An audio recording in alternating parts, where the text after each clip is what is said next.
Hello students, मैं हूं Shubham Goswami and welcome back to another important video. Student, इस video में मैं आपके लिए लेकर आया हूं 12th इंग्लिश प्रोज के 3+1 इंपॉर्टेंट क्वेश्चन, यानी कि 3 के साथ एक फ्री क्वेश्चन मैं इस वीडियो में लेकर आया हूं। यानी कि टोटल इस वीडियो में आपको 4 इंपॉर्टेंट क्वेश्चन को आंसर के साथ बताया जाएगा। देखिए स्टूडेंट, बहुत सारे स्टूडेंट कमेंट कर रहे थे कि सर 12th इंग्लिश प्रोज के इंपॉर्टेंट क्वेश्चंस बताइए जो बोर्ड एग्जाम में पूछे जा सकते हैं। तो देखिए इस वीडियो में हम चैप्टर 1 से चैप्टर 3 तक 4 क्वेश्चंस को पढ़ेंगे। ठीक है, अब ये आपके बोर्ड एग्जाम के लिए बहुत ही इंपॉर्टेंट है। चैप्टर 1 आपका है द लास्ट लेसन, चैप्टर 2 है लॉस्ट स्प्रिंग है, चैप्टर 3 है डीप वाटर। तो फर्स्ट चैप्टर के मैं आपको 2 क्वेश्चन बताऊंगा, सेकंड चैप्टर का 1 क्वेश्चन और थर्ड चैप्टर का 1 क्वेश्चन, यानी कि तीनों चैप्टर से हम 4 इंपॉर्टेंट क्वेश्चन को आंसर के साथ पढ़ेंगे। तो अगर आप 12th में हैं और बोर्ड एग्जाम की तैयारी कर रहे हैं तो मोस्ट इंपॉर्टेंट वीडियो है आपके लिए। ठीक है, हिंदी मीनिंग के साथ स्टेप बाय स्टेप मैं समझाने वाला हूं। सबसे पहले कर दीजिए इस वीडियो को लाइक, ताकि मुझे भी थोड़ा सा लगे कि आप लोग अच्छे से पढ़ाई कर रहे हैं और रिस्पांस दे रहे हैं। देखिए फर्स्ट क्वेश्चन हम यहां पर पहले देखते हैं। सब कुछ आंसर मैंने यहां पर लिख रखा है, सिर्फ आपको हिंदी समझना है। देखिए what announcement did M Hamel make, यानी कि what announcement did M Hamel make, यानी कि इसका हिंदी क्या होगा? इसका हिंदी हो जाएगा कि एम हेमल ने क्या घोषणा की। अनाउंसमेंट का मतलब होता है घोषणा करना। एम हेमल कौन है? ये टीचर है फ्रेंच की। ठीक है, what was the impact of this on French, यानी कि फ्रेंच पर इसका क्या प्रभाव पड़ा। देखिए फ्रेंच एक स्टूडेंट है, एम हेमल जो है उनके टीचर हैं। तो यहां पर पूछा जा रहा है कि एम हेमल ने क्या घोषणा की, फ्रेंच पर इसका क्या प्रभाव पड़ा। तो देखिए समझिए, यहां पर द आंसर मैं बताता हूं। The announcement made by M Hamel, यानी कि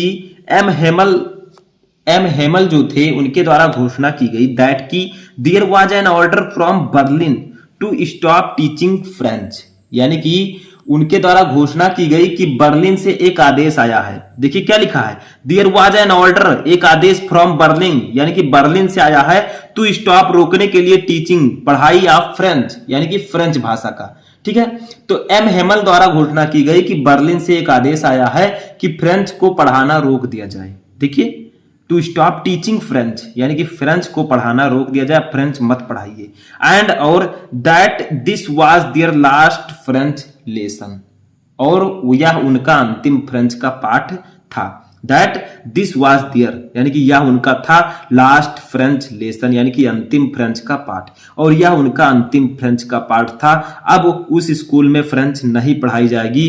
seemed to be a thunder clap to French. Thunder clap का मतलब क्या होता है? थंडर क्लैप का मतलब होता है वज्रपात। ठीक है, वज्रपात यानी कि एक श्राप के समान था। ठीक है, तो यह फ्रेंच के लिए वज्रपात के समान था, क्योंकि फ्रेंच जो है वो फ्रेंच पढ़ना चाहता था, लेकिन यहां पर कहा गया कि अब फ्रेंच नहीं पढ़ाई जाएगी। ठीक है, he would no longer be able to learn French his mother tongue, यानी कि अब वह अपनी मातृभाषा को नहीं सीख पाएगा। मदर टंग का मतलब होता है मातृभाषा। जैसे हम लोगों की मातृभाषा है हिंदी, ठीक है, वैसे उनकी मातृभाषा जो है वो फ्रेंच थी। ठीक है, तो क्या कहा जा रहा है यहां पर, अब वह फ्रेंच भाषा नहीं सीख पाएगा जो कि उसकी मातृभाषा थी। तो देखिए ऊपर क्वेश्चन था कि एम हेमल द्वारा क्या घोषणा की गई, इस पर फ्रेंच पर इसका क्या प्रभाव पड़ा। तो देखिए एम हेमल द्वारा घोषणा की गई कि बर्लिन से एक आदेश आया है कि फ्रेंच को पढ़ाना रोक दिया जाए, यानी कि फ्रेंच मत पढ़ाइए। ठीक है, और यह उनका फ्रेंच का अंतिम पाठ था। ठीक है, जो कि फ्रेंच के लिए एक वज्रपात के समान था। देखिए फ्रेंच एक भाषा है, और जो फ्रेंच मैंने यहां पर लिखा है ये एक नाम है, ये स्टूडेंट है। ठीक है, तो वो जो है फ्रेंच के लिए एक वज्रपात के समान था। वह अब अपनी मातृभाषा नहीं सीख पाएगा। ठीक है, तो यही घोषणा की गई थी, और जो फ्रेंच था उस पर यही प्रभाव पड़ा कि वह अपनी मातृभाषा अब नहीं सीख पाएगा। ठीक है, तो ऐसे ही आपको समझना है। नेक्स्ट क्वेश्चन यहां पर हम लोग देखते हैं सेकंड क्वेश्चन। सेकंड क्वेश्चन हमारा है how did M Hamel praise the French language, यानी कि एम हेमल ने फ्रेंच भाषा की प्रशंसा किस प्रकार की। प्रेज का मतलब होता है प्रशंसा करना, तो एम हेमल ने फ्रेंच भाषा की प्रशंसा किस प्रकार की। तो देखिए एम हेमल ने फ्रेंच भाषा की प्रशंसा में कुछ बोला। वो क्या बोला देखिए, M Hamel called French the most beautiful language in the world, यानी कि एम हेमल ने फ्रेंच को दुनिया की सबसे खूबसूरत भाषा कहा। देखिए मोस्ट ब्यूटीफुल, सबसे खूबसूरत लैंग्वेज, भाषा इन द वर्ल्ड, संसार की। तो एम हेमल ने फ्रेंच भाषा को दुनिया की सबसे खूबसूरत भाषा कहा अकॉर्डिंग टू हिम, यानी कि उनके अनुसार। ठीक है, उसके अनुसार it was the clearest and the most logical language, उनके अनुसार यह सबसे स्पष्ट और तार्किक भाषा थी। देखिए क्लियरेस्ट का मतलब सबसे स्पष्ट, ठीक है, एंड मोस्ट लॉजिकल का मतलब होता है तार्किक, लैंग्वेज का मतलब भाषा। तो उनके अनुसार जो फ्रेंच भाषा है वो सबसे स्पष्ट और तार्किक भाषा थी, ठीक है। आगे देखिए, He wanted the people of France to guard it amongst themselves and never forget it। यानी कि वो चाहते थे कि फ्रांस के लोग इसे अपने बीच सुरक्षित रखें और कभी ना भूलें। देखिए क्या है, He wanted the people of France, यानी कि वो चाहते थे कि people of France यानी कि फ्रांस के लोग to guard it amongst themselves यानी कि अपने बीच सुरक्षित रखें, गॉड का मतलब सुरक्षित, एंड नेवर फॉरगेट इट और कभी ना भूलें। तो देखिए एम हेमल ने फ्रेंच भाषा की प्रशंसा किस प्रकार की, एम हेमल ने बताया, ठीक है, एम हेमल ने फ्रेंच को दुनिया की सबसे खूबसूरत भाषा कहा। उसके अनुसार यह सबसे स्पष्ट और तार्किक भाषा थी। वह चाहते थे कि फ्रांस के लोग इसे अपने बीच सुरक्षित रखें और कभी ना भूलें, ठीक है। इस प्रकार से उन्होंने फ्रेंच भाषा की प्रशंसा की। समझ में आ रहा है? ऐसे ही आपको समझना है, ठीक है। धीरे धीरे मैं आपको क्वेश्चन और भी अच्छे से बताऊंगा और आपको इस चैप्टर का हिंदी मीनिंग पढ़ लेना है। नेक्स्ट क्वेश्चन देखते हैं।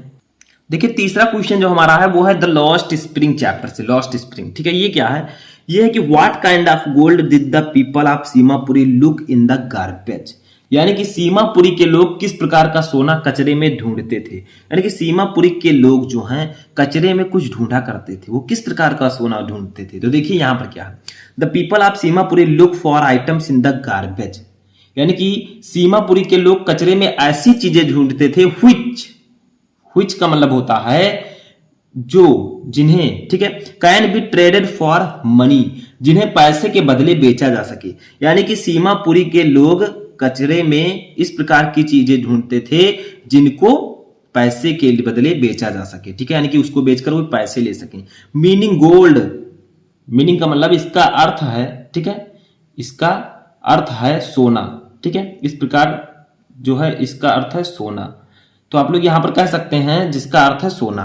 आगे देखिए, as it helps them earn their daily bread, यानी कि क्योंकि यह उन्हें रोजाना का भोजन, ठीक है, and have a roof over their head, और उनके सर पर छत देता था। यानी कि यहां पर आपसे पूछा गया कि सीमापुरी के लोग कचरे में क्या ढूंढते थे, तो सीमापुरी के लोग कचरे में इस प्रकार की चीजें ढूंढते थे जिनके बदले में उन्हें रुपए मिल सके, ठीक है, जिनके बदले में उन्हें रुपए मिल सके, इसका जिसका अर्थ है सोना, ठीक है, जो कि जिसका अर्थ है सोना, क्योंकि यह उन्हें रोजाना भोजन और उनके सर पर छत देता था। देखिए, as it helps them earn their daily bread, यानी कि इनके रोज डेली के भोजन, and have a roof over their heads, roof का मतलब होता है छत, हेड का मतलब सर, जो उन्हें रोजाना का भोजन और उनके सर पर छत देता था, यानी कि उसी के बदौलत उनके पास सब कुछ था।